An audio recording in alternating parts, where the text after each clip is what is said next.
Good afternoon students. Bachanpal Bhati online classes में आपका स्वागत है।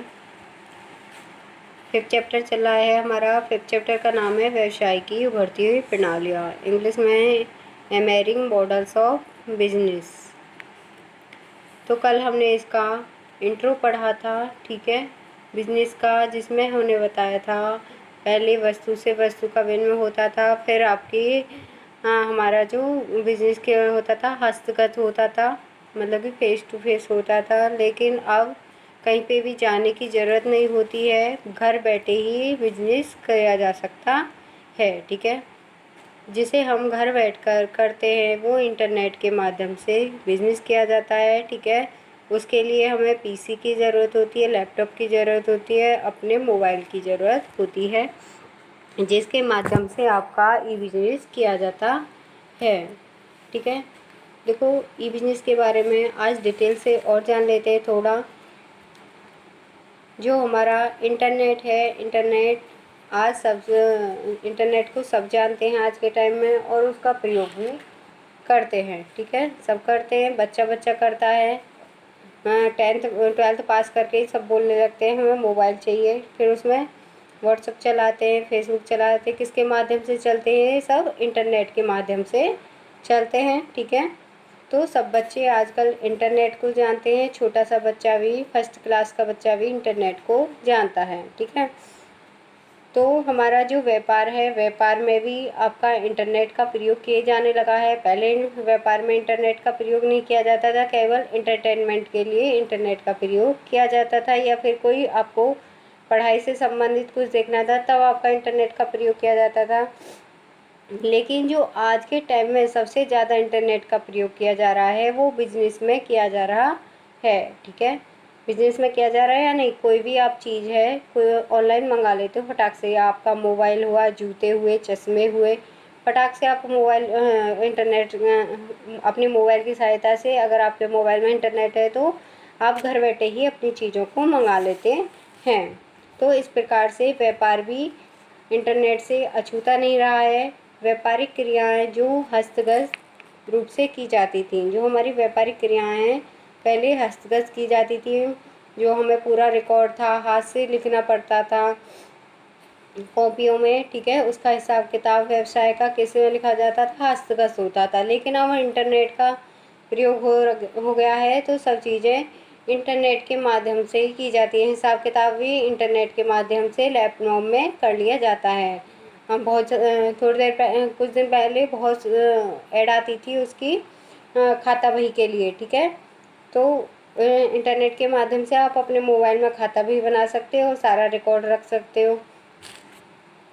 आज व्यवसाय में इंटरनेट का तो प्रयोग हो ही रहा है, परंतु आंतरिक व्यवस्था में भी नेटवर्क स्थापित करके कुछ सॉफ्टवेयर बना के ई बिजनेस किया जाता है, ठीक है। आंतरिक व्यवस्था मतलब जैसे हमारे फ्लिपकार्ट है, अमेजोन है, ठीक है, मंत्रा है, आपका मीशो है। ये क्या है? एक सॉफ्टवेयर बनाए गए हैं, सॉफ्टवेयरों से ई बिजनेस किया जाता है। यहाँ पे हम अपने प्रोडक्ट डाल देते हैं इन सॉफ्टवेयरों पर, जिनमें जो हमारा व्यापारी होता है, वो कंपनी होती हैं, वो अपने प्रोडक्ट डाल देती हैं। तो इस प्रकार से ई बिजनेस किया जा रहा है। इसी को हम ई बिजनेस कहते हैं, ठीक है, समझ में आया? जो हमारा आंतरिक व्यवस्था में नेटवर्क स्थापित करके जो बिजनेस कर रहे हैं हम, वही आपका ई बिजनेस कहलाता है। देखो, ई बिजनेस और ई वाणिज्य, ठीक है, ई कॉमर्स और ई बिजनेस में हम डिफरेंस पढ़ लेते हैं। डिफरेंस छोटा सा डिफरेंस है, कोई बड़ा नहीं है, लेकिन हाँ डिफरेंस तो है, क्योंकि जो हमारा व्यवसाय होता है, व्यवसाय में सभी व्यापारिक सौदे, कार्य, उद्योग, व्यापार एवं वाणिज्य की क्रियाएं सम्मिलित की जाती हैं, ठीक है। जो हमारा ई बिजनेस में, उसमें सारी क्रियाएं की जाती हैं कि व्यापारिक सौदा भी किया जाता है, उसका कार्य भी, मतलब कि किस प्रकार से कार्य किया, उद्योग व्यापार भी, वाणिज्य की क्रियाएं भी, ये सब चीज़ें व्यवसाय में सम्मिलित की जाती हैं। ई कॉमर्स के अंतर्गत उत्पाद विकास, ठीक है, स्कंद प्रबंधन, जो हमारा स्टॉक है उसका प्रबंध किस प्रकार से करना है, कहाँ पर वो रखना है, किस साधन के द्वारा आना है, उत्पाद विकास, उत्पादन का विकास करना है, लेखांकन करना है तथा वित्त की व्यवस्था करनी है। मानव संसाधन प्रबंध इलेक्ट्रॉनिक माध्यम से किए जाते हैं, जिसे हम ई कॉमर्स कहते हैं। डिफरेंस समझ में आया? जो हमारा बिजनेस होता है उसमें ई कॉमर्स को भी सम्मिलित किया जाता है, और जो हमारे सौदे वगैरह, ठीक है, उत्पाद क्रय विक्रय, ये सब बिजनेस के अंतर्गत किए जाते हैं। अब पढ़ लेते हैं हम ई बिजनेस के लाभ। ई बिजनेस का क्या लाभ है? एक तो ई बिजनेस को हम 24 घंटे कर सकते हैं, सातों दिन, ठीक है। मैं एक वीक में 7 डेज होते हैं, तो हम सातों दिन इस बिजनेस को, ई बिजनेस का लाभ उठा सकते हैं, और 24 घंटे, ठीक है। इसका मूल कारण ई बिजनेस ही है। आज व्यवसाय भौगोलिक सीमाओं से परे हो गया है। ई बिजनेस के संगठन एवं उपभोक्ता व समाज को विभिन्न लाभ हुए हैं। जो हमारा ई बिजनेस है उससे उपभोक्ता वर्ग को भी लाभ हुआ है, और व्यावसायिक संगठन को भी काफ़ी लाभ हुआ है। सबसे पहले पढ़ लेते हैं हम ई बिजनेस से संगठन को लाभ।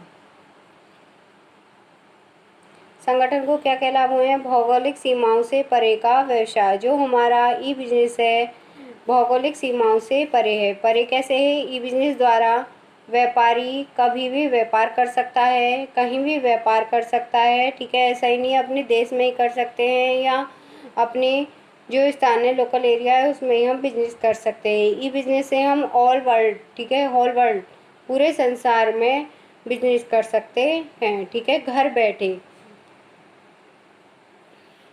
लागत में कमी। ई बिजनेस से लागत में कमी आती है, क्योंकि जो हमारे मध्यस्थ होते हैं वो हट जाते हैं। जैसे हमारे जीव बीज के दुकानदार होते हैं, हम जैसे जर्सी खरीदने गए, वहाँ पे हम शोरूम पे गए तो शोरूम पे से जर्सी लेके आए, तो वो क्या मध्यस्थ हैं।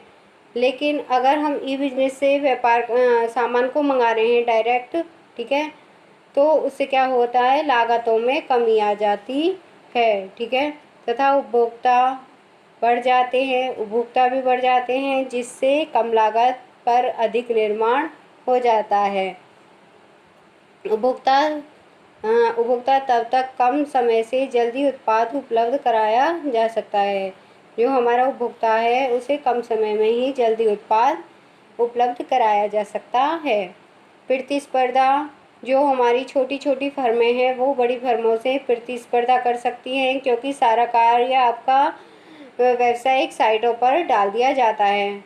जो हमारे प्रोडक्ट होते हैं वो किस पर डालते हैं? व्यावसायिक साइटों पर डालते हैं। जो हमारी व्यावसायिक साइट है कौन कौन सी है? अमेजोन है, फ्लिपकार्ट है, आपकी मंत्रा है, ये क्या व्यावसायिक साइट है। तो इन पर अपने प्रोडक्ट को डाल देते हैं, और जो या छोटी फर्म हो या बड़ी फर्म हो, वो आपस में एक दूसरे से आसानी से प्रतिस्पर्धा कर सकती हैं, ठीक है, क्योंकि दोनों के लिए समान प्रक्रिया है। ऐसा नहीं है कि उसके लिए कुछ अलग से है, उसके लिए कुछ।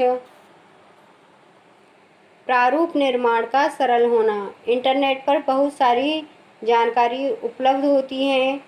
प्रत्येक व्यापारी आसानी से अपना व्यवसाय इंटरनेट पर कम निवेश करके स्थापित कर सकता है। जो हमारे व्यापारी हैं कम निवेश करके अपना व्यवसाय स्थापित कर सकते हैं। इसके लिए किसी दुकान की आवश्यकता नहीं होती है, केवल अपना सॉफ्टवेयर बनाना होता है, साइट बनानी होती है, उस पर अपने प्रोडक्ट्स डाल सकते हैं। ऐसा नहीं है अपनी साइट बनाओ।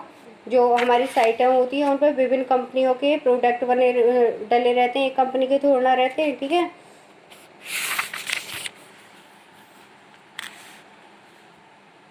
कागज रहित कार्य है, ये आपका कागज रहित कार्य है। इसमें कागज़ की ज़रूरत नहीं होती है, सारा कार्य आपका इंटरनेट के माध्यम से किया जाता है, जबकि ई बिजनेस में कोई कागज़ प्रयोग नहीं होता है, ठीक है। यहाँ तक कि अब हस्ताक्षर भी इलेक्ट्रॉनिक माध्यम से किए जाते हैं। तो ये थे संगठन के लाभ। कल हम पढ़ने वाले हैं उपभोक्ता एवं समाज को लाभ, या आज ही पढ़ लेते हैं, ठीक है। उपभोक्ता एवं समाज को लाभ कैसे ई बिजनेस से? एक तो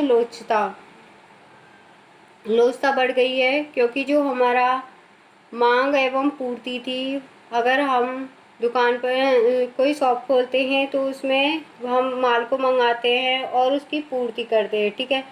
तो जो हमारी बिजनेस है संकुचन रह जाता है, छोटा रह जाता है। लेकिन जब परंतु इलेक्ट्रॉनिक व्यवसाय में ग्राहक को इससे बहुत लाभ हुआ है। वह जब चाहे जितने उत्पाद क्रय कर सकता है, ठीक है। जो हमारा ग्राहक है वो जितने चाहे इतने उत्पाद ई बिजनेस से क्रय कर सकता है। जबकि हम कोई सी शॉप पे जा रहे हैं उस पे हम सीमित ही माल खरीदते हैं, क्योंकि हमें अपनी पसंद का माल मिलता नहीं है, ठीक है। वहाँ पे आपूर्ति भी कम होती है, तो हम मनचाहे माल नहीं खरीद सकते हैं। प्रतिस्पर्धा मूल्य, प्रतिस्पर्धा एक दूसरी कंपनी से दूसरी कंपनी की प्रतिस्पर्धा होती है, क्योंकि सब अपने प्रोडक्ट को ज़्यादा से ज़्यादा बेचना चाहते हैं। तो कुछ कंपनियां कम मूल्य पर ज़्यादा छूट दे देती हैं, तो इससे जो हमारा उपभोक्ता होता है उसे लाभ होता है, ठीक है। कंपनी की पारस्परिक स्पर्धा बढ़ने के कारण, समझ में आ रहा है? नहीं आया? जो हमारी कंपनियां होती हैं पारस्परिक प्रतिस्पर्धा उनके बीच में चल जाती है, ठीक है। एक दूसरे को सब काटने के होड़ में लगे रहते हैं, काटने में लगे रहते हैं। तो कंपनियां क्या करती हैं, अपना माल ज़्यादा बेचने के लिए वो कम मूल्य पर बेचने लगती हैं या ज़्यादा छूट डिस्काउंट देने लगती हैं। तो इससे क्या होता है, जो हमारा ग्राहक होता है, उपभोक्ता होता है, उसे ज़्यादा लाभ प्राप्त होता है। अधिक विकल्प उपभोक्ता के पास अधिक विकल्प होते हैं। उत्पाद एवं सेवाओं के कई सारे विकल्प होते हैं, ठीक है। कौन सा प्रोडक्ट खरीद सकते हो, कोई सा नहीं, ठीक है। समय की बचत होती है और शीघ्र उपलब्धता हो जाती है। जो हमारा समय है वो भी समय कम लगता है, ठीक है। ज़रा सी देर में हम माल का ऑर्डर कर देते हैं और इससे हमारा जल्दी ही अपना माल प्राप्त हो जाता है, ठीक है। हमें कहीं पर जाने की ज़रूरत नहीं होती, हमारे पैसे भी खर्च नहीं होते। कि शहर है तो अलग बात है, लेकिन गांव के लोगों को काफ़ी दूर दूर शहर होते हैं, वहाँ पर जाना पड़ता है, काफ़ी पैसे वेस्ट हो जाते हैं, पेट्रोल डीजल। तो इससे क्या होता है, समय की भी बचत होती है और माल भी हमें शीघ्र ही मिल जाता है। उपभोक्ताओं से संपर्क, अगर आपका माल ख़राब निकल गया है, टूटा फूटा निकल गया है, तो उससे हमारे जो ग्राहक है उसे आसानी से लौटा भी सकते हैं, ठीक है। तो ये थे आपके ई बिजनेस के लाभ। ओके, थैंक्स बच्चों।